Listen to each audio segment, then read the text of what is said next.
ఏ నిమిషానికి ఏమి జరుగునో ఎవరు హించెదరు. విధి విధానమును తప్పించుటకై ఎవరు సాహసించెదరు. ఏ నిమిషానికి ఏమి జరుగునో ఎవరు హించెదరు.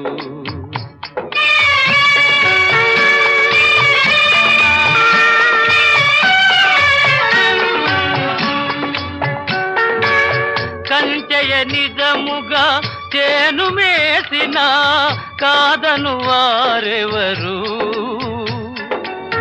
రాజే ఇది శాసనమని పల్కిన ప్రతిఘటించు వారెవరు. ఏ నిమిషానికి ఏమి జరుగునో ఎవరు